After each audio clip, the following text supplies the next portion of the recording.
Bismillahirrahmanirrahim. Assalamualaikum warahmatullahi wabarakatuh. Sebelumnya perkenalkan, nama saya Muhammad Ubaidillah Lazari dengan NIM akhir 051 dari Prodi PHI kelas D1.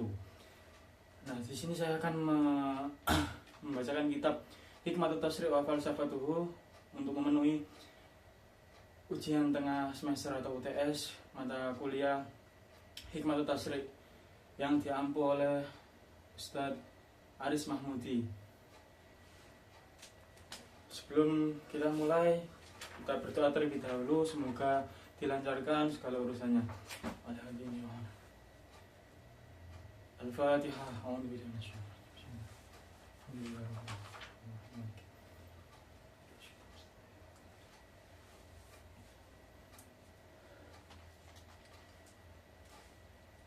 Bismillah, langsung saja kita mulai. Saya akan membacakan bab mulai takhsisul qada' bihasbi zaman sampai bab intisyarul Islam li dzatihi.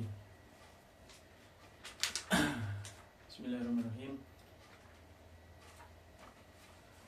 Takhsisul qada'i bihasbi zamani huwa an yufawwida waliyul amri liman walahul qada'u fi jamil azmani ma'ada ayyamal jam'i wal mawasimi wa yanhahu anil qada'i wal hukmi fi yaumin min tilkal ayyami.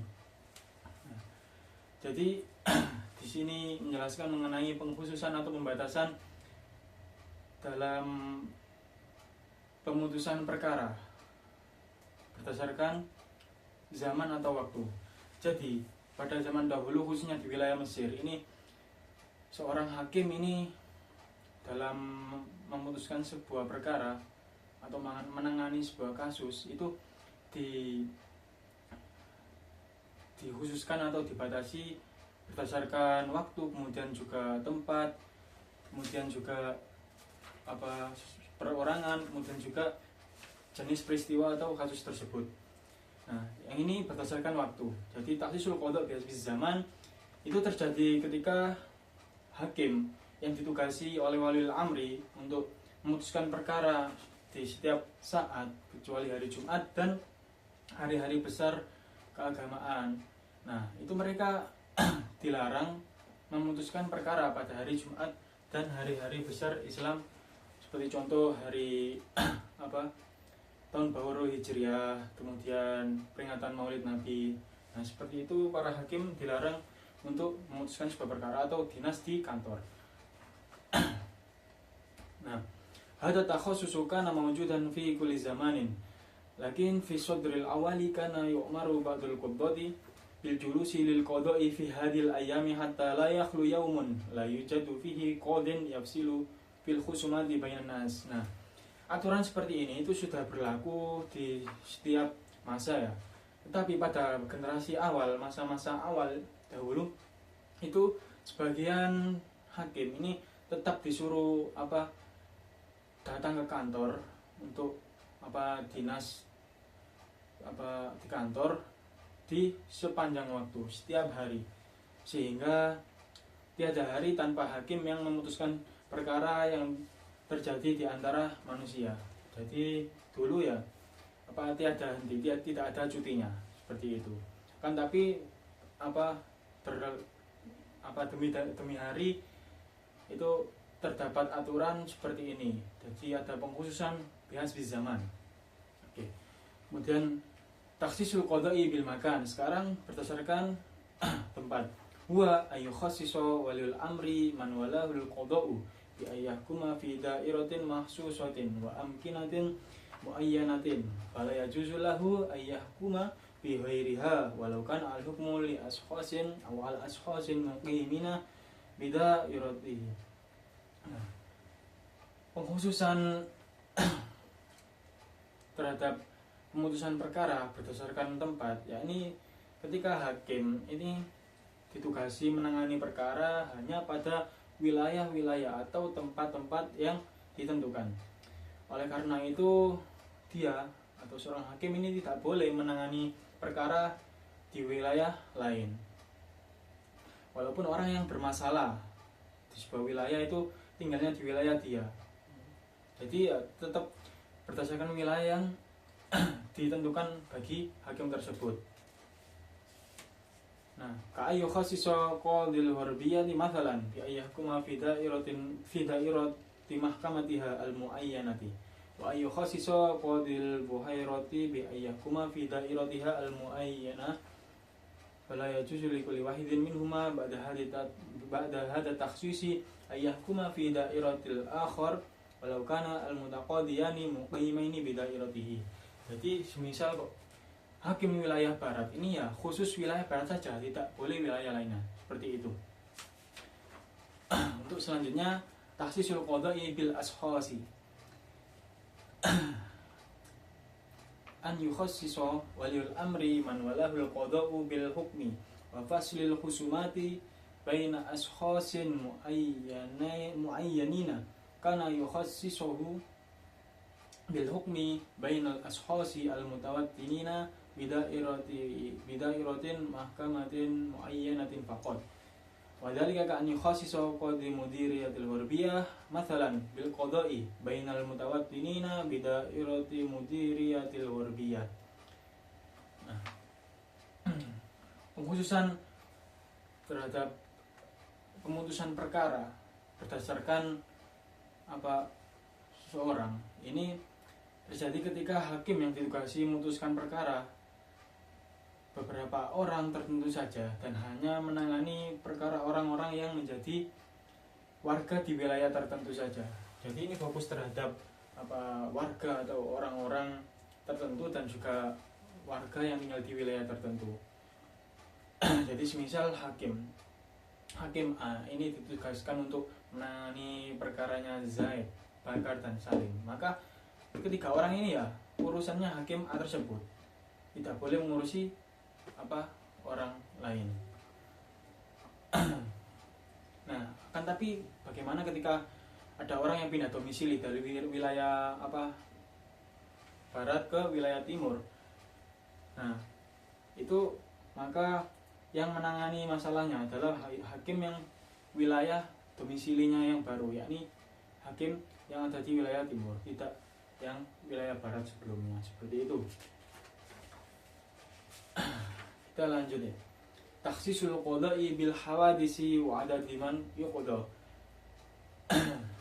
Pengkhususan terhadap pemutusan perkara berdasarkan peristiwa-peristiwa atau jenis kasus dan jumlah kasus yang dapat dihukumi. Huwa an khassisa waliul amri man walahul qada'u ayyahkuma fi ba'dil hawadisi dunal ba'di ka an yufawwida lahul hukma fi ma ada hawadisal janayati wal junahi wal mukhalafati.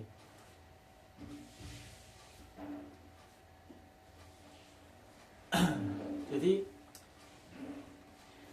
ini pengkhususan semacam ini terjadi ketika hakim yang ditugasi oleh waliul amri untuk menangani beberapa peristiwa atau kasus tertentu itu tidak boleh menangani kasus yang lain yang tidak ditugaskan baginya. Nah, misalnya seorang waliul amri ini mendelegasikan mereka, yakni para hakim untuk mengadili kasus-kasus selain kejahatan berat, kemudian pelanggaran ringan, maka ya ditentukan sesuai yang didelegasikan oleh waliul amri terhadap hakim-hakim tersebut. Atau seorang waliul amri juga dapat mendelegasikan beberapa hakimnya untuk menangani kasus perkawinan, penceraian, tunjangan, warisan dan wakaf dan lain sebagainya. Di au ayyufawwidha ba'da qudratihi ayyahkuma fi hawadisiz zawaji wa talaqi wan nafaqati wal mawarithi wal awqafi faqat ala tariqatin mahsusatin, secara melalui cara yang ditentukan. Kita lanjut mengenai bayan wuqu'i takhsisi, penjelasan mengenai pengkhususan atau pembatasan tugas. Mimma qulna ya'lamu anna at-takhsisa waqi'un bi jami' aqsami al-ana bil qada'i asy-syar'i bil aqtari al-misriyati wa anna quddatal qadaril misri asy-syar'iyina saru jami'an mamnu'ina anil qada'i wa sama'i da'awa fi kullil hawadisi illa bil quyudi wal awda'i al mubayyanati. Nah, dari apa saja yang dipaparkan di atas mengenai bihadis zaman, bihadil makan, bihadil ashos, bil hawadis. Nah, itu saya sampaikan di awal bahwasanya ini apa terjadi atau merujuk pada wilayah Mesir yang mana apa dapat diketahui bahwasanya pengkhususan sekarang ini berlaku pada semua wilayah yang ada di bagian Mesir, dan bahwa hakim-hakim agama satu wilayah di Mesir itu semuanya menjadi apa dilarang untuk menangani semua kasus. Jadi ya sesuai kasus-kasus yang ditentukan saja, tidak semua kasus yang random itu tidak bisa semena-mena memutuskan perkara. Jadi tetapi juga ada pengecualian, yakni illa bil quyudi wal awda'i al mubayyanah, kecuali karena ada kondisi yang didasarkan pada apa sesuatu yang mengharuskan untuk tindakan secara cepat, maka mereka boleh memutuskan. Kemudian selanjutnya daf'u subhatin, menyanggah kesalahpahaman. Rubama yakhturu 'alal bali anna al-qawaida al-'ammata taqdi anna al-qawanina innama yu'malu biha min tarihi suduriha. Limadha lam tuttaba' hadhihi al-qawaidu fi tahsisil qada'i bi jami' aqsamihi wa qarrarna anna at-tahsisa yu'malu bihi fil hawadisi kulliha bila farqin bainal mutaakhiri minha wal mutaqaddimi. Nah, mungkin ya ini terjadi kesalahpahaman ya. Makanya ada bab yang menyanggah kesalahpahaman tersebut. Nah, terkadang itu ada yang mengatakan bahwasanya kaidah umum itu menuntut dilaksanakannya qanun atau undang-undang sejak dibuatnya. Jadi dalam undang-undang ini terdapat apa kaidah-kaidah yang sifat umum. Tetapi mengapa kaidah-kaidah umum tersebut ini tidak digunakan untuk pembatasan atau pengkhususan dalam menangani kasus dengan semua bagiannya, baik itu yang kasus lama ataupun kasus yang baru. Nah, padahal apa orang-orang pada zamannya atau kita itu telah mengakui bahwa pembatasan tersebut ini diberlakukan untuk semua kasus sebagaimana yang ada dijelaskan tadi ya.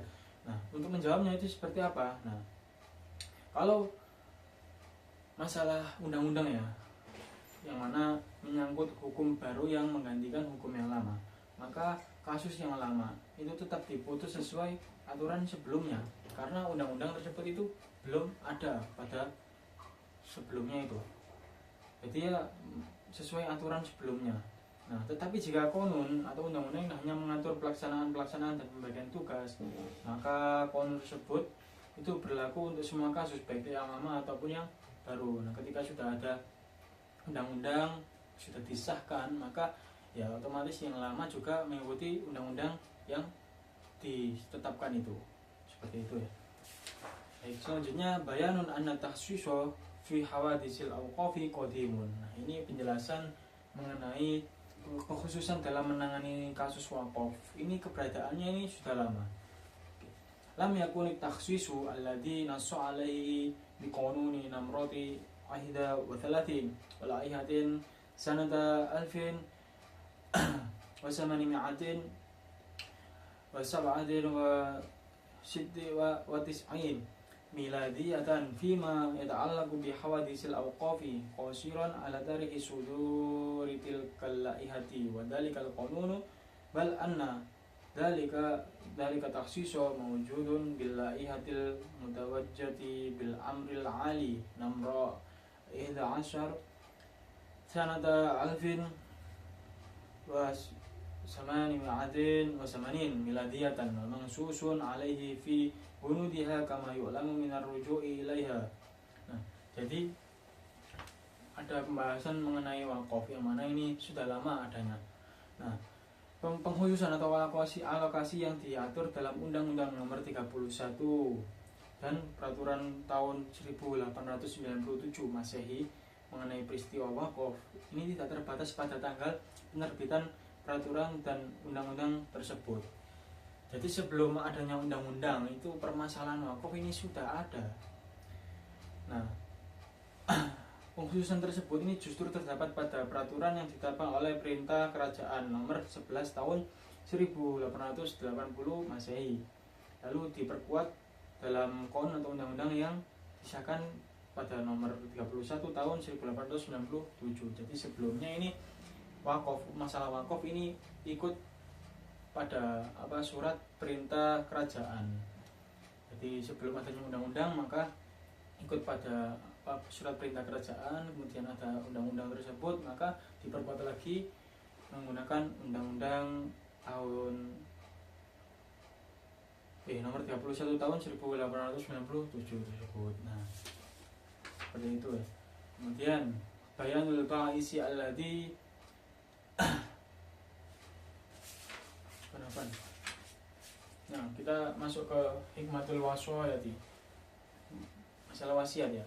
Innana fi hadzal babi naqulu innal wasiyah wa nadhirul waqf fi sabihani fi hifdzil amanati. Jadi mengenai wasiat ini ya, penulis kitab atau Syekh Ali Ahmad Al-Jurjawi ini mengatakan bahwasanya orang yang diberi wasiat dan orang yang diberi tugas mengurus wakaf ini memiliki kesamaan dalam hal mendapat amanah yang besar. Jadi mereka tidak boleh menggunakan harta wasiat dan wakaf tersebut seenaknya sendiri.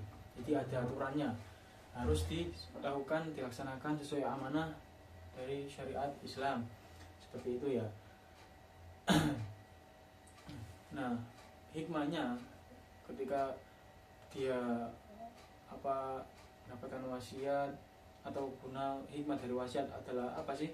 Yang pertama ialah hikmahnya menjaga harta peninggalan agar tidak disalahgunakan. Karena ketika ada wasiat kemudian ada tirka harta peninggalan ini seringkali terjadi perdebatan dan penyalahgunaan terhadap harta tersebut. Makanya ada yang gunanya wasiat ini untuk menjaga agar tidak disalahgunakan. Yang kedua, nah ini bagi orang yang melaksanakannya itu jika amanah kemudian jujur dan tanggung jawab, maka ia akan mendapatkan pahala yang sangat besar dan kedudukan yang sangat tinggi di sisi Allah Subhanahu wa taala. Apabila ia khianat maka mendapatkan siksa seperti yang dijelaskan pada surat An-Nisa ayat 10 yang berbunyi Bismillahirrahmanirrahim, innal ladzina ya'kuluna amwalal yatama dzulman innama ya'kuluna fi butunihim nara sayaslawna sa'ira. Seperti itu. Selanjutnya ya, hikmatul hajri. Hajr di sini ialah man'ut tasarruf, dicegah untuk melakukan tasarruf atau transaksi membelanjakan hartanya. Nah, inna minal hukmi al-jamilati al-jalilati al-faidati hikmatul hajri. Wadhalika anna syari'a al-haqima ra'a annaman yusabu bihilalin fi aqlihi kajununin aw atihi takunu amwaluhu mu'ridatan lidhayai innahu la yuhsinu at-tasarrufa. Jadi hikmah yang ada dalam hajar ini itu dipandang bahwasanya Allah Subhanahu wa taala yang memiliki syariat yang maha bijaksana. Ketika mengetahui bahwa siapapun yang menderita gangguan mental atau mempunyai gangguan mental seperti gila ataupun idiot dan lain sebagainya, yang mana mereka tidak mampu untuk mengurus dan menggunakan atau mengelola hartanya dengan baik, maka ditetapkanlah baginya hajar atau larangan untuk mentasarufkan hartanya. Nah, tujuannya apa? Yakni agar hartanya ini tetap terpelihara dan tidak lenyap begitu saja karena kelalaian mereka. Gitu. Kita lanjut hikmatul hajri ala sufaha'i wa ghairihim. Jadi termasuk orang-orang yang masuk kategori hajar ialah safi wa jam'u sufaha. Jadi orang-orang yang bodoh yang mana belum mandiri dan belum bisa membedakan mana yang hak dan yang batil. Nah, maka ditetapkan hajar baginya. Hikmahnya apa? Syara Allahu syari'atal hajri 'ala sufaha'i wa ghairihim wa iqamatal qawami alaihim rahmatan bihim fanqalabat alaihim nikmatun fa asbaha alladzi la yaqdiru ay yashruka khaufan minal iqabi qadiran ay yashrika tahta rayati hadhihi syariati allati ista'maluha fi ghairi mawdi'iha wa intaqalat al amwalu al katsiratu min aidi ashabiha mukhafatan ayyashriku minha ila aidi akhirin. Jadi hikmahnya adalah ketika Allah mensyariatkan hajar terhadap Syafi dan lain sebagainya, itu karena Allah itu sayang terhadap mereka. Mengapa kok sayang? Ya karena Allah tidak mau mereka ini disalahgunakan, dianiaya atau diuzalimi. Maka disyariatkanlah hajar ini. Nah, agar hartanya itu tidak pindah ke orang lain yang mana bisa membuatnya sengsara, karena orang tersebut itu dolim terhadap mereka. Akan tetapi hukum-hukum ini berubah menjadi hukuman. Mereka yang tidak mampu mencuri karena takut akan mampu mencuri di bawah panji hukum ini, yang mana kemudian mereka salah gunakan. Nauzubillah. Oke, kita lanjut mengenai hikmatul hududi. Haddun hududuna. Had-had atau hukuman-hukuman bagi seseorang yang mana ketika seseorang itu melanggar kejahatan. Innallaha subhanahu wa ta'ala wa in kana qad ja'ala liman yartaqibu ad-dunuba wal athama iqaban yawmal qiyamati illa anna dzalika la yumna'un nas an irtikabi ma yadurru bil maslahati al khususiyati wal umumiyati fil hayati dunya. Nah, sekalipun Allah Subhanahu wa taala ini menyediakan siksa pedih di akhirat atau di hari kiamat kelak bagi para pendosa. Di dalam firman-firmannya disebutkan bahwasanya orang yang berbuat kejahatan itu akan mendapatkan siksa yang sangat pedih. Namun itu dianggap para pendosa ini sebagai fiktif belaka saja. Nah, oleh karena itu Allah menetapkan hikmah had-had bagi mereka ini agar mereka jerah di dunia. Seperti itu. Bahkan ya orang-orang yang memiliki kekuatan atau pengaruh jabatan itu mereka biasanya semena-mena atau mendolimi pada orang yang tidak mampu. Oleh karena itu ya ketika dia melakukan kedoliman tersebut, maka dikenakan baginya had. Nah, oleh sebab itu Allah menetapkan hudud, yakni hukuman-hukuman tegas bagi pelanggarnya agar kejahatan itu tidak merajalela, seperti itu. Kita lanjut, al-hikmatu fi ja'li iqamatil haddi lil imam. Hikmah dijadikan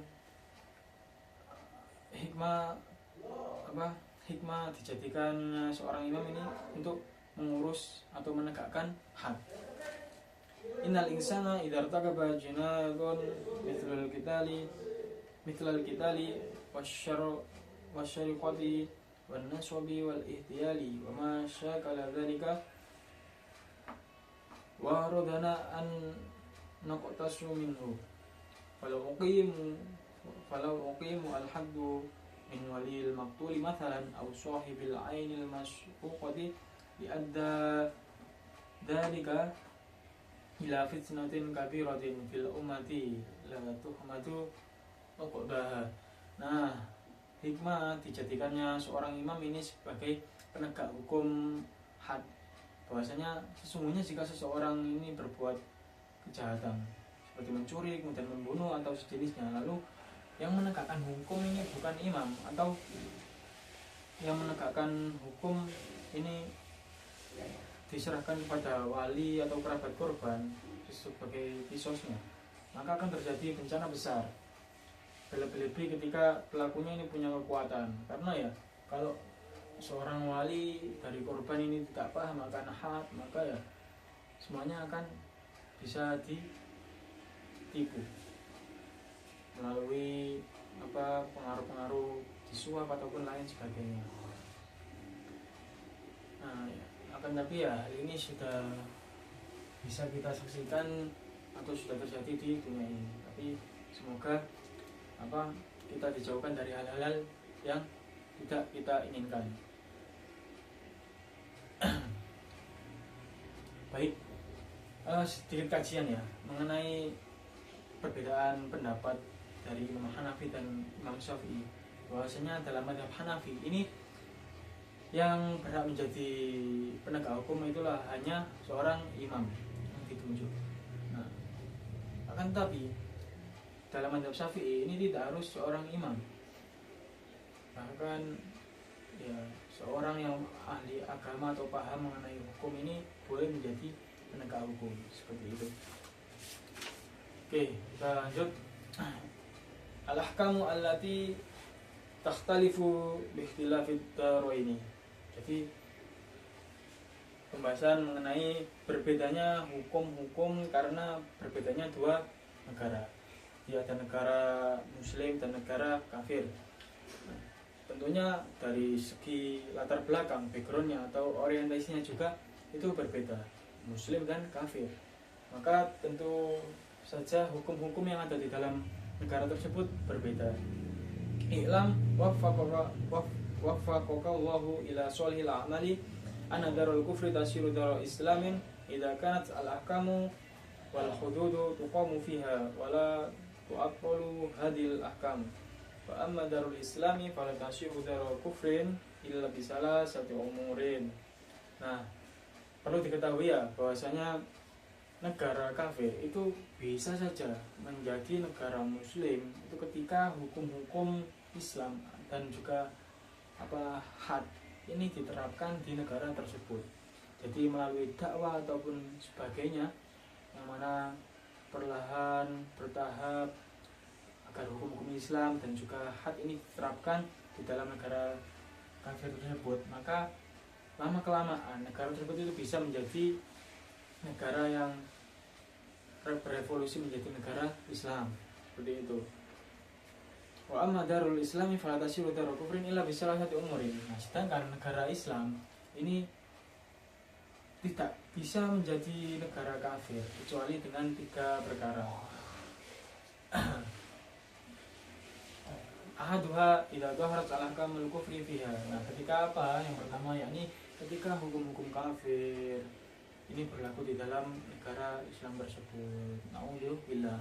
Yang kedua, al-amrus tsani an takuna mutakhimatan lidaril kufri. Yakni ketika negara muslim ini memiliki hubungan erat, kemudian terikat, mempunyai ikatan yang sangat erat.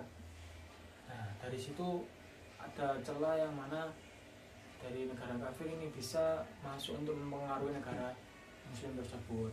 Na'udzubillah. Yang ketiga, al-amrus tsalis an la yabqa fiha muslimun wala dhimyun aminan bi amanil muslimina bahwa al-amanul ula. Yang ketiga yakni ketika keamanan atau perlindungan itu tidak ada lagi di negara muslim.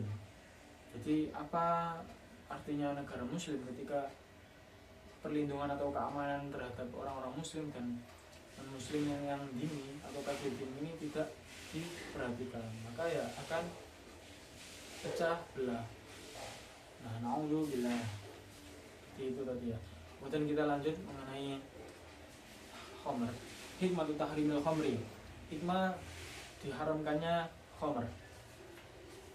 Ilam anna syaribal khamri idza ta'assalat adatu ta'atiha fi nafsihi kana min as-su'bi jiddan bal min as'abil masaibi iqla'uhu anha dafatan wahidatan. Nah, perlu kita ketahui ya bahwasanya seorang peminum khamr atau pengkonsumsi khamr ini ketika sudah mengakar pada dirinya itu kebiasaan minum khamr atau istilahnya adalah kecanduan, ini akan sangat sulit untuk berhenti total. Meskipun sulit, bahkan dianggap salah satu yang paling sulit di antara sesuatu yang sulit, itu akan tetap bisa ketika dia memiliki himmah dan niat yang sangat kuat dan sungguh-sungguh untuk menghentikan kebiasaan tersebut. Min ajli dzalika lama ra'a syari'u al-hakimu annal maslahata dunyawiyata wal ukhrawiyata yaqdiyani wa yahtimani bi an yaqla'a al-insanu an ta'ati hadhihi summi al-qitali. Nah, oleh karena itu ketika Allah yang Maha Bijaksana melihat bahwa kemaslahatan duniawi dan akhirat mengharuskan seseorang untuk menghindari atau menjauhi racun yang mematikan ini, yakni minum khamr, maka Allah mensyariatkan pengharaman terhadap khamr. Meskipun ya Allah ini mengharamkan khamr ini secara bertahap. Yang awalnya ini boleh menjadi tidak boleh secara mutlak melalui ayat yang berbunyi Bismillahirrahmanirrahim, yas'alunaka 'anil khamri wal maisir qul fihima ismun kabirun wa manafi'u lin-nasi wa ismuhuma akbaru min naf'ihima. Nah, ketika Nabi Muhammad ditanya mengenai khamr dan maisir atau perjudian ya, maka beliau disuruh menjawab bahwasanya di dalam khamr dan maisir itu terdapat dosa besar, kemudian juga mengandung beberapa manfaat bagi manusia. Akan tetapi wa ismuhuma akbaru min naf'ihima, tetap dosa besar itu lebih dominan dalamnya. Nah, kemudian ya berlalu dalam dinamika kehidupan ya, ketika ada sahabat yang mengerjakan sholat ini dalam keadaan mabuk setelah minum khamr, sehingga mengakibatkan bacaan-bacaan dalam sholat ini rancu dan mengubah makna, maka Allah mengharamkan mutlak khamr dalam firman-Nya yang berbunyi, ya ayyuhalladzina amanu innamal khamru wal maisiru wal ansabu wal azlamu rijzum min amali syaitani fajtanibuhu la'allakum tuflihun.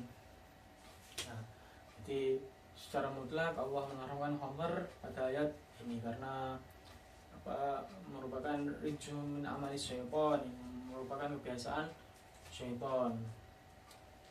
Oke, kita lanjut. Taksirul koholi ala syaribil khamri, efek atau pengaruh alkohol terhadap peminum khamr. Alkoholu hiya al-maddatu allati yahsulu biwasitatiha asyukru walati tusabbibu lil badani kullad darari.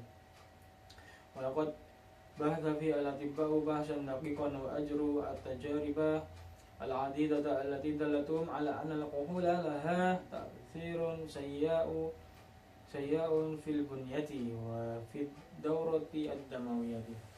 Jadi alkohol ialah zat yang memabukkan dan berbahaya bagi tubuh seseorang. Di dalam khamr ini terdapat alkohol yang mana bisa menyebabkan mabuk pada tubuh seseorang. Nah, para dokter itu telah melakukan penelitian secara akurat dan juga telah melakukan eksperimen uji coba secara berkali-kali yang menunjukkan bahwasanya hasil penelitiannya atau eksperimennya ini menunjukkan bahwasanya alkohol ini memberi dampak sangat buruk terhadap struktur tubuh dan peredaran darah manusia. Oleh karena itu sangat dianjurkan untuk menghindari alkohol ini agar tidak mudah terkena penyakit gitu. Lanjut, taksirul koholi alat dawratid damawiyati. Nah, ini efek atau pengaruh alkohol terhadap peredaran darah. Laqad dalat at-tajarubu ala anna ta'atiya min 20 ila 30 jaraman minal koholi yahsulu minhu bada'u tazayyudin fi darbatil qalbi thumma yatanaqasu bi bud'in ma'a tanaqusin fin kibadatihi al-'adiliyati. Jadi efek alkohol terhadap sistem peredaran darah ini dinyatakan dalam sebuah eksperimen ya, atau uji coba yang menunjukkan bahwasanya mengonsumsi 20 sampai 30 gram alkohol ini dapat mengakibatkan beberapa hal yang mana sangat buruk bagi struktur anggota tubuh. Yang awalnya detak jantung ini meningkat lalu perlahan-lahan menurun disertai penurunan kontraksi otot. Jadi otot-otot itu perlahan-lahan akan tidak berfungsi seperti itu, dan itu pengaruh terhadap tubuhnya, akan menjadi sakit-sakitan. Dan juga menyebabkan penurunan tekanan darah arteri, yang mana ini sangat berperan penting dalam tubuh. Kemudian syarikatut ta'mini wa syarabul khamri lama ajra al-atiba'u fi man yata'atuna al-khamra wa bahara lahum jaliyan anna man yata'atunaha kanu aksaran nasi mautan min ghairihim khasiyat syarikatut ta'mini ala amwaliha min ta'mini hayatihim idhum da'iman muhaddiduna bil mauti wa ajli ittiqa'i hadal khadari mayyazatuhum an ghairihim fil muamalati. Nah, ini membahas tentang perusahaan asuransi atau jaminan terhadap seseorang ya, dan juga meminum khamr. Apa sih hubungannya antara perusahaan asuransi ini dan juga meminum khamr? Nah, dapat diketahui ya, ketika hasil eksperimen para dokter terhadap para pecandu atau peminum khamr menunjukkan bahwasanya mereka itu lebih banyak kesempatan matinya. Jadi tingkat kematian ini lebih tinggi orang-orang yang minum khamr daripada yang tidak minum khamr. Maka dari hasil tersebut, perusahaan asuransi ini takut atau enggan dalam memberi asuransi hidup mereka, karena ya mereka selalu berada dalam ancaman kematian, sehingga buat diberikan jaminan keamanan. Ya, tidak ada untungnya gitu. Kemudian selanjutnya ada di mauta syaribil khamri, sensus jumlah kematian peminum khamr. Nah, umila ihsa'un fi ingkil tiro fanatija anna mutawafina fi sanatin wahidatin minar rijali alladhina yatarawahu sinnuhum min al 25 ila 65 sanatan ala tabahini amalihim alfin fi kulli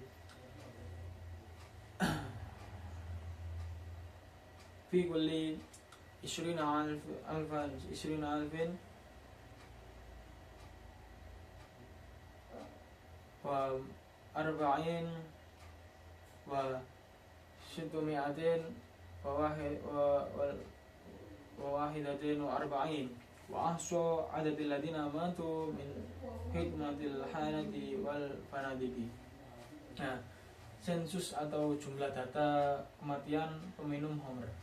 Nah, sebuah sensus dilakukan di Inggris dan ditemukan bahwasanya rata-rata jumlah pria yang meninggal dalam 1 tahun itu berusia antara 25 sampai 65 tahun dengan profesi berbeda-beda sebanyak 1000 dari setiap 64.641. Nah, sedangkan yang meninggal dari mereka itu ada yang menjadi pelayan di kedai-kedai dan ada yang di warung-warung kecil. Sebab ya di warung-warung tersebut atau kedai-kedai tersebut ini marak terjadinya transaksi atau distribusi khamr. Kemudian al-khamru sababun fi sihhati syaribiha.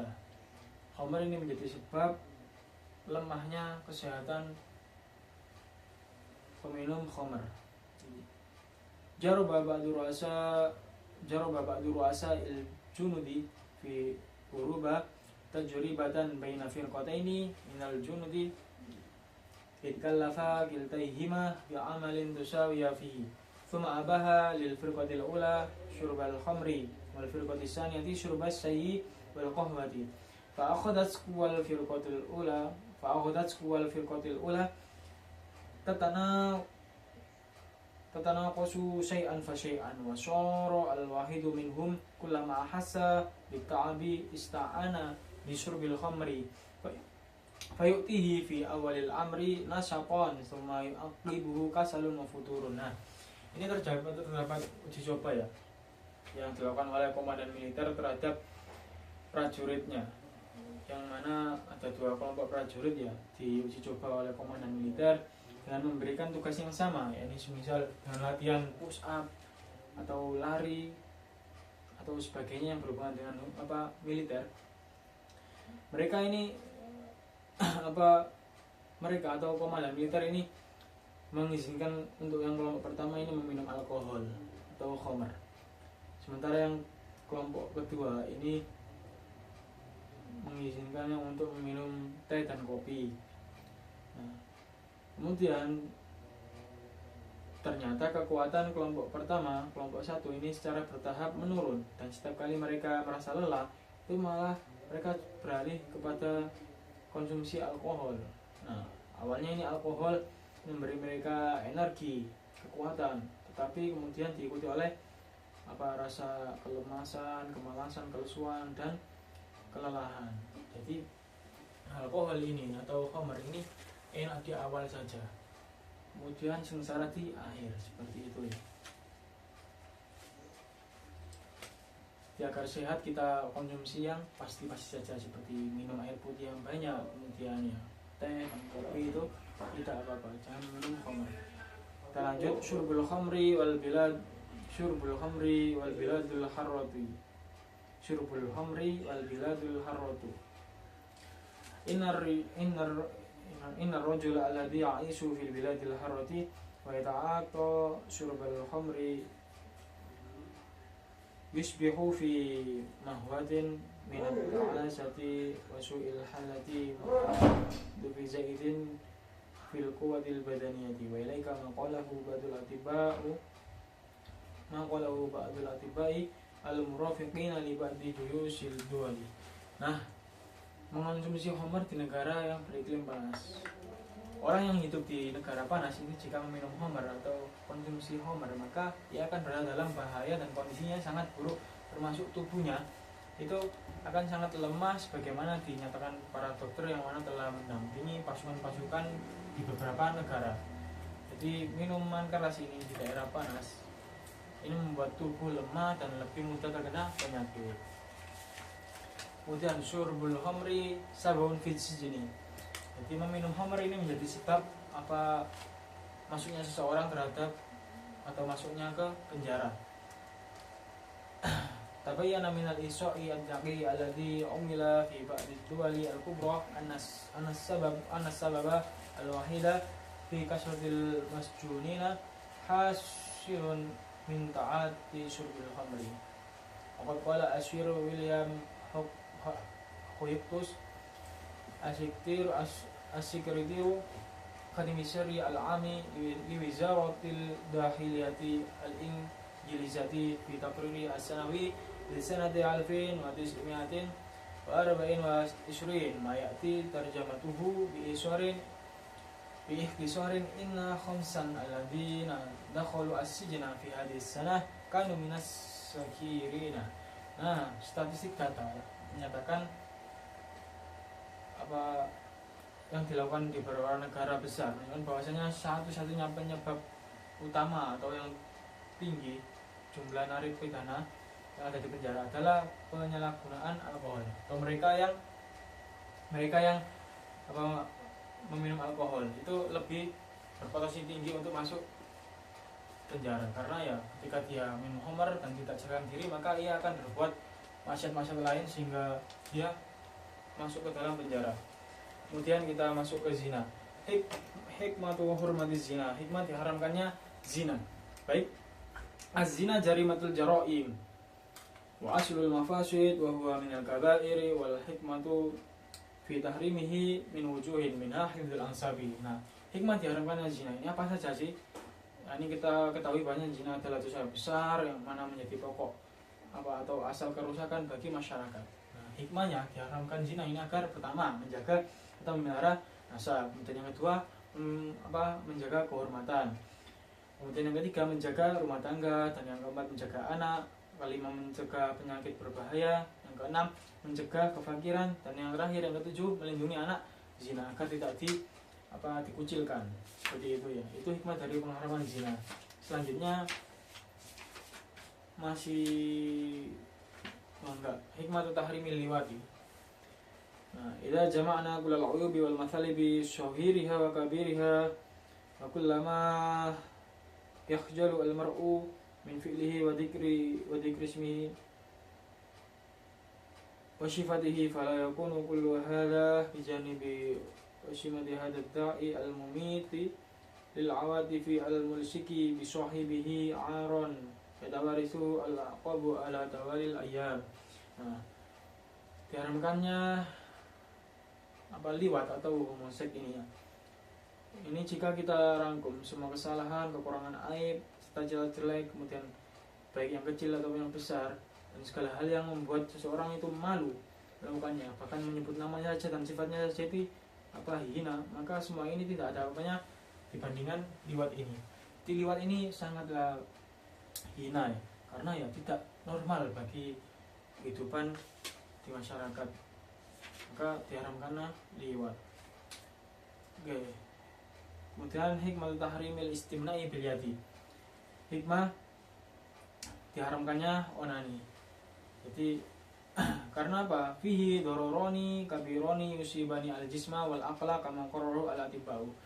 Karena onani ini mengandung dua bahaya besar bagi tubuh dan akal, sebagaimana diterangkan oleh para dokter tentang bahayanya bagi tubuh. Tubuh akan kurus dan kering, dan juga betisnya juga kurus dan kering, matanya cekung, disertai kebiru-biruan, wajahnya juga kuning bercampur biru, kulitnya kisut keriput, kemudian tubuhnya juga gemetar ketika ditanyai, dan juga serta menundukkan kepala, dan juga alat kelaminnya ini benar-benar menjadi lemah. Jadi itulah hikmah dari pengharaman onani. Kemudian al-istimna'u bil yadi wa tibu al-hadithu, hubungan antara onani dan juga kedokteran modern. Bahasanya qad arafna fil faslil mutaqaddimi hikmat asy-syari'i al-haqimi fi tahrimil istina'i bil yadi. Wa yahsunu bina an nadhkura huna ma qalahu al-atiba'u fi hadzal mawdi'i bi ikhtisarin litakuna ala bayyinatin min al-amri wa basyiratin tamatin. Nah, telah kita ketahui ya bahwasanya sebelumnya kita juga mengetahui hikmah dari syariat Islam dalam melarang onani. Nah, dan akan lebih baik jika kita renungkan kembali membahasnya secara singkat, bahwasanya apa yang telah dikatakan dokter mengenai hal ini itu sangat buruk ya. Agar dapat memahami sepenuhnya dan punya wawasan yang utuh, maka kita harus menjauhi istimna ini atau onani. Baik. Kemudian kita lanjut, hikmatu haddi syaribil khamri. Hikmah had bagi peminum khamr. Qad alimta fi ma taqaddama anna al-khamra summun qatilun wa dhurruhu 'alal mali wa nafsi jasimun. Nah, telah kita pelajari juga ya sebelumnya mengenai alkohol ya, bahwasanya terdapat racun yang mematikan di dalamnya dan dampaknya terhadap jiwa dan harta benda ini sangat serius. Maka dari itu ketika orang itu meminum khamar, maka disyariatkan sebuah had atau dikenakan had baginya, agar ya tidak mengulangi atau ada efek jerah terhadapnya. Kemudian hikmah uqubatiz zani. Hikmah hukuman terhadap pezina.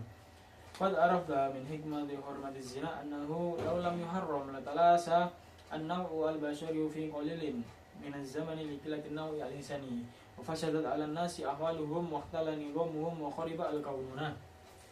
Perlu kita ketahui ya bahwasanya hikmah dari pengharaman zina ini, apabila kok tidak diharamkan, maka niscaya jenis manusia akan punah dalam waktu singkat sebab berkurangnya keturunan manusia. Akibatnya kehidupan manusia akan rusak, kemudian tatanan sosial menjadi kacau, dan bahkan dunia ini akan hancur. Karena ya ketika dalam kacamata syariat Islam kan orang berzina ini tidak memiliki nasab, jadi sana nasabnya ini terputus, maka tidak ada generasi manusia yang berbaru seperti itu. Nauzubillah. Hikmatu hadillah itu hikmah diharamkannya atau hikmah disyariatkannya had bagi orang atau pelaku liwat. Lam makan aliwatul la yatasababu anhu ihtilat ayat tasabbabu annu ihtilatan al-ansabi alladhi 'allimtahu fi mawdi'in akhar wa kala asyal al-hakimu lil imami ta'zirul la'idi bihasbi ma yarahu. Nah, meskipun ya liwat ini tidak menyebabkan campurnya nasab, karena ya tidak mungkin seorang laki-laki dan laki-laki menghasilkan sebuah keturunannya. Itu tetap Allah mensyariatkan had terhadap pelaku liwat, karena ini merupakan perbuatan yang sangat hina, yang mana tidak normal di kehidupan masyarakat. Kemudian hikmatu ta'zir mustamni biyadihi, hikmah takzir terhadap pelaku onani. Innal istimna'a bil yadi aw jaldata umayrata aw darba abadada wal 'adata asyiriyata dararuhu waqi'un 'ala nafsi syahsi alladhi yata'atahu wa la yata'addahu li ghairihi wa huwa ala asasu al-wahidu fi tahlukatil mundalabbisi bi kama 'alimta. Nah, hikmah adanya takziran bagi pelaku onani ini agar ya bukan untuk menjerahkan pelakunya, agar pelaku ini tidak mengulangi kesalahan yang sama. Kemudian hikmatu haddil qadhafi bizina, hikmah adanya had bagi penuduhan terhadap seseorang melakukan zina. Ilam anal qadhifa ghairuhu bizina yulsiku bil maqdufi wasmatan qabihatan law tahaqqaqat wa kana shadiqan lasaqatat qimatul maqdufi fil mustama'il insani. Nah, perlu diketahui ya bahwasanya seseorang yang menuduh orang lain berzina, maka ia telah memberikan orang tersebut itu tuduhan dan celaan dan aib yang sangat buruk. Meskipun itu benar, maka tentu nilai atau martabat orang yang dituduh itu akan jatuh sejatuh-jatuhnya. Jadi agar tidak merugikan, maka ketika itu terjadi kepalsuan dalam penuduhan orang melakukan zina, maka dikenakan had bagi orang tersebut. Hikmatu ja'lil 'uqubatil 'abdi nisfa 'uqubatil hurri, hikmah dijadikannya hukuman seorang budak ini separuh hukuman orang merdeka. Al-hikmatu bidzalika anna al-iqaba lamma kana 'ala qadaril jinayati wa kanat ni'matul hurriyati min ajlin ni'ami 'ala al-insani wa qad sulibat minal abdi. Nah, hikmahnya adalah bahwa hukuman dalam Islam ini ditetapkan sepadan dengan besarnya kesalahan dan kondisi pelaku. Nah, orang yang merdeka ini atau status merdeka ini adalah merupakan salah satu nikmat terbesar bagi manusia. Sedangkan orang yang menyandang status budak itu tidak memiliki nikmat tersebut. Maka syariat Islam ini memberikan keringanan hukuman bagi budak, yakni separuh dari hukuman orang yang merdeka. Seperti itu. Kita lanjut, hikmah iqabis syariki, hikmah hukuman bagi pencuri. Innal ladina lam yafqahu hadad dina al hanifa alladhi ja'a syamilan kamilan likulli manfaati banil insani wa lam yaqifu ala haqiqatil ilal asyariyati allati la ajliha ju'ilat al-uqubatu mutanawwi'atun fi syiddati. Untuk menjaga keamanan harta dan ketenteraman sosial, ini diadakanlah iqab atau had bagi pencuri. Nah, kan tapi orang-orang yang tidak paham agama Islam, maka dia tidak tahu bahwasanya hikmah dari hukuman ini itu justru untuk menjaga kemaslahatan harta seseorang agar tidak dizalimi. Kita lanjut. Hikmatul qisosi bil qatli awid diyati, hikmah adanya qisos dengan cara dibunuh atau dikenakan diyat. Qulna fi katsirin minal abwabi anna imara wa hadzal kauni mutawaqqifun 'alal insani fa idza qallal an-naslu aw adrakahu al-fana'u kharibat ad-dunya. Nah, hikmah qisos dengan hukuman mati atau diyat ini adalah mengarah pada keberlangsungan hidup dan kemakmuran dunia ini itu bergantung pada keberadaan manusia. Nah, jika jumlah manusia ini berkurang, atau terjadi kepunahan, maka kehidupan dunia akan rusak dan hancur. Ya, makanya adanya kisos ini agar ditegakkannya keadilan, seperti itu. Hikmatul diyatid dhimmi, hikmah dia terhadap kafir dhimmi. Ilam anna syari' al-hakimah wa in kana farraqa bainal muslimi wa ghairihi fi kathirin min al-ahkami illa annahu sawa bainahuma fid diyati wal qisasi li hikmatin balighah. Meskipun ya dalam Islam ini membedakan antara orang yang muslim dan non muslim, akan tapi tetap sama memberlakukannya dalam diyat dan kisos, karena adanya hikmah yang sangat besar di baliknya, yakni menegakkan keadilan. Lagi-lagi tidak ada pembedaan ketika seseorang berbuat kesalahan maka dia tetap salah dan harus dikenakan diyat. Nah, hikmatu diyati raqiqi, hikmah diyat terhadap seorang budak. Al-abdu ar-raqiqu wa in kana fardan min afradin naw'i al-bashari wa fardan min afradin naw'i al-insani ila annahu la yusawi al-hurra lin-naqsil hasili lahu min jihadir riqi wa annahu muqawwamun bi qimatin ma'lumatin wa amal hurru fa innahu la yuqawwamu bi syai'in. Meskipun ya seorang budak raqiq ini memiliki atau jenis tersendiri dari jenis manusia, itu mereka tidak sama dengan seorang yang merdeka, karena dia memiliki status perbudakan yang mana itu bisa dibeli.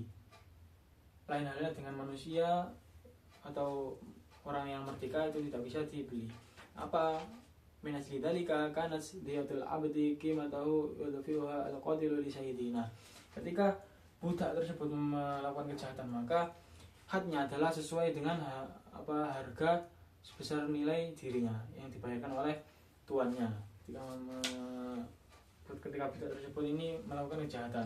Selanjutnya, hikmatu diyatil maqtuli khoto'an, hikmah dia terhadap pembunuhan secara tidak sengaja.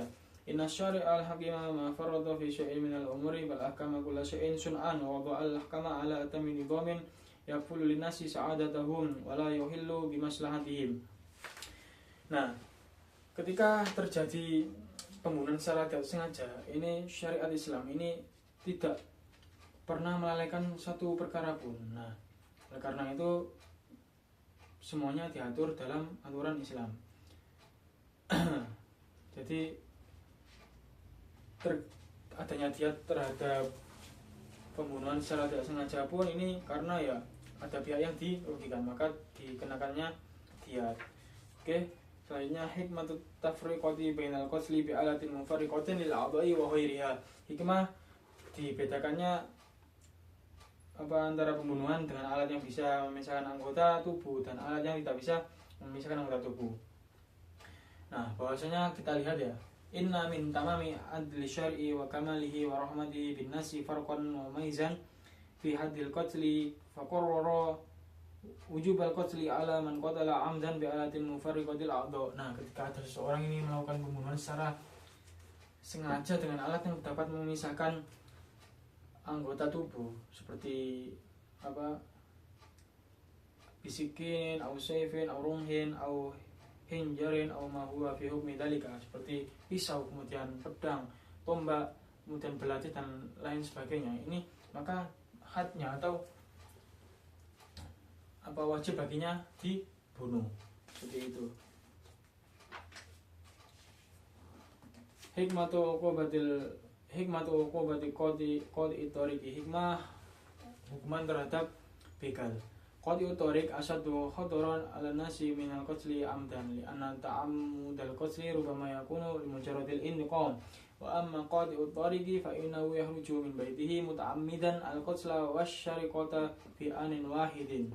Nah, justru ya pembegal atau seorang begal ini lebih bahaya daripada pembunuh yang secara sengaja membunuh seseorang, karena seorang pembunuh itu mungkin dengan latar belakang dendam pribadi, akan tapi seorang begal ini mereka keluar dari rumahnya secara sengaja dan berniat untuk membunuh seseorang dan mengambil atau merampas harta orang tersebut, jadi double.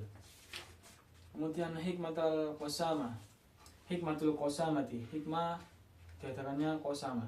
Wa qasmatu fi syar'i ibaratun 'anil imani allati turadu ala 50 rajulan min ahli al-mahallati idza wujida fiha qatilun lam yuraf qatiluhu. Nah, qasama itu apa sih? Qasama adalah apa ibarah atau apa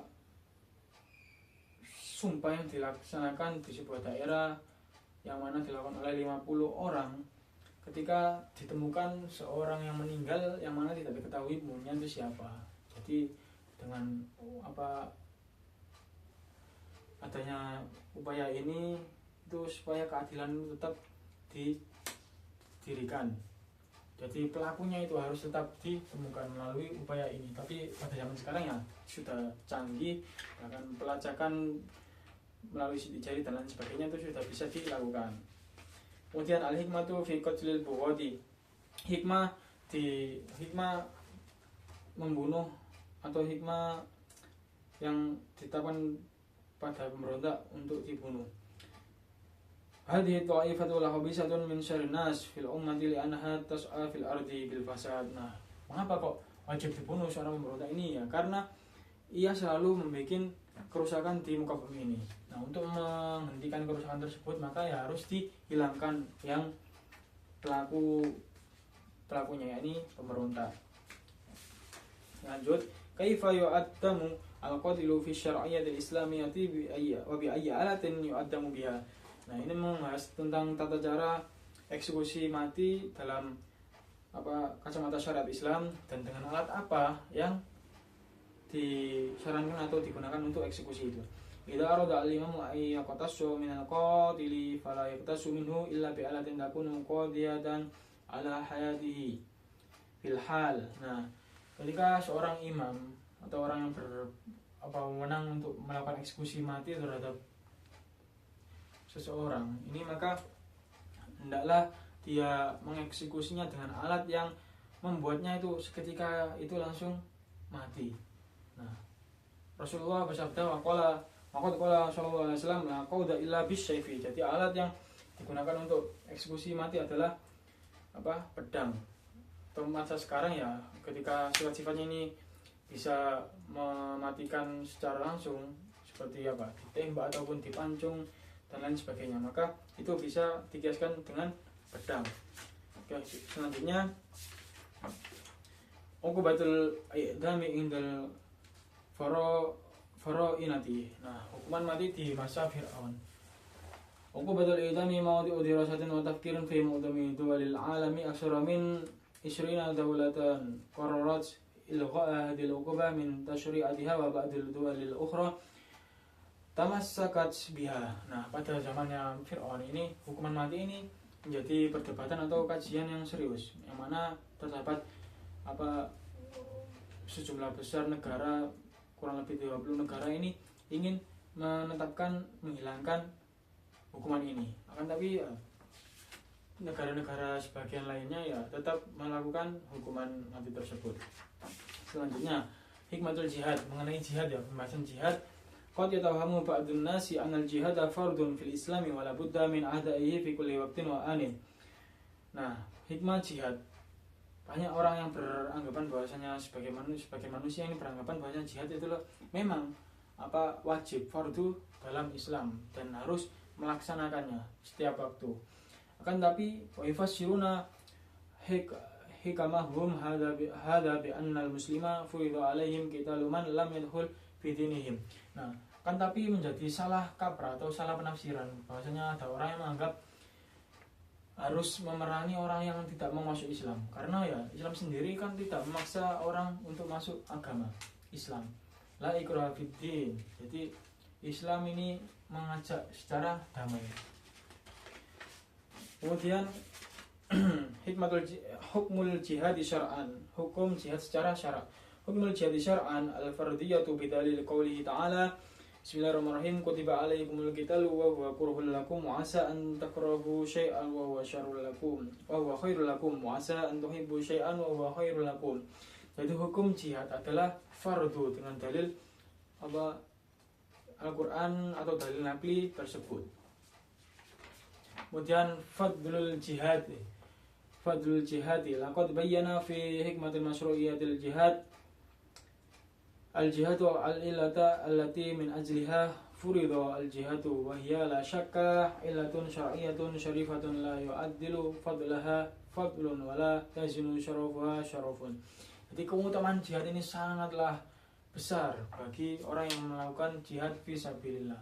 Adapun jihad juga tidak melulu mengenai kekuatan atau peperangan, akan tapi ketika kita menjadi seorang santri atau thalibul ilmi, itu merupakan suatu bentuk jihad yang mana kita lakukan untuk memerangi kebutuhan kita. Kemudian selanjutnya hikmatul jihad bil mal. Nah, lamma kana min al-jaizi alla takuna lil insani qudratun 'ala al-jihadi bin nafsi wa mubasharatil harbi bidatihi imma li dha'fin min al-quwa wa imma li jahlin bi fanil harbi hababallahu lahu al-jihada bil mal. Nah, jihad itu tidak melulu tentang perang dan juga kekuatan, akan tapi ya ketika kita tidak mampu untuk perang, maka kita tetap disuruh berjihad dengan harta yang kita miliki, karena Allah juga mencintai orang yang berjihad dengan mal. Selanjutnya hikmatul i'dadi lil jihad, hikmah persiapan untuk jihad. Wa yaqulullah ta'ala fi kitabil aziz, bismillahirrahmanirrahim, wa'iddu lahum mastata'tum min quwwatin wa min ribatil khayli turhibuna bihi aduwwallahi wa aduwwakum. Jadi hikmah dari persiapan perang atau jihad ini ya agar sudah siap di medan atau TKP dalam jihad fisabilillah, yang mana dalam Quran surat Al-Anfal ayat 60 ini yang berbunyi tersebut, yang artinya siapkanlah untuk mereka, yakni bagi orang-orang kafir, segala kemampuan yang kamu mampu berupa kekuatan dan juga persiapan kalian dengan kuda-kuda perang, supaya dengan semua itu kamu menakutkan musuh-musuh Allah dan musuh-musuh kalian. Kemudian selanjutnya qama al-islamu bil adli la bisayfi. Islam ini berdiri dengan asas atau prinsip keadilannya, bukan karena pedang. Ma balul haula'il ladina yarmuna ad-din al-islamiyya al-hanifa bi annahu dinun hizmiyatun wa tawahhusun wa safku dima'in wa ghtisabu huquqin yaktubuna dzalika fi suhufi as-sayyarati wa yu'allifuna al-kutuba wa la yanzuruna nadratan wahidatan fil Qur'ani syarifi bi im'anin fi kutubil ahadits an-nabawiyyati liyaqifu 'alal haqiqi wa yahtadu ila shawabi. Nah, banyak orang yang menganggap menuduh agama Islam ini agama yang kejam, kemudian agama yang buas, agama yang terdapat penumpahan darah dan juga perampasan hak. Mereka menulis tuduhan-tuduhan itu di surat-surat kabar dan menyusun buku-buku menjelekkan Islam, namun tidak menelaah dari segi sumber-sumber ajaran Islam, yakni Al-Quran dan hadis, yang mana di dalamnya ini sangat relevan bagi kehidupan masyarakat sepanjang masa. Jadi orang lain itu hanya menilai ya, tapi dia tidak tahu apa yang ada di dalamnya. Nah, intisyarul Islam lidadihi, yakni fasal terakhir ya, intisyarul Islam lidadihi. Islam ini tersebar karena ajarannya, murni ajarannya. Ilam anal Islam ja'a wafian bi kulli ma yaqumu bihi awadul hayati al-madiyati wal adabiyati. Au bi ibaratin ukhra bi salahi amri dunya wad dini. Nah, perlu kita ketahui ya bahwasanya Islam ini datang untuk memberikan kecukupan atau kebutuhan yang sesuai dengan kehidupan peradaban masyarakat, atau juga mengisi atau menyiapkan atau sesuai dengan kondisi perkara yang kita butuhkan di dunia, baik di akhirat kelak. Jadi Islam ini merupakan agama ya rahmatan lil alamin, bahwasanya di dalamnya ini ajaran-ajaran atau nilai-nilai yang ada di dalam ajaran Islam ini sangat relevan sepanjang zaman, yang mana mengajarkan bermuamalah atau muasyarah di dunia itu seperti apa, kemudian mencari pahala agar menjadi bekal di akhirat kelak, agar masuk surga husnul khatimah. Mungkin itu saja yang bisa saya sampaikan ya. Kurang lebihnya mohon maaf. Wallahul muwaffiq ila aqwamit thoriq. Wassalamualaikum warahmatullahi wabarakatuh. Alhamdulillahirabbil alamin.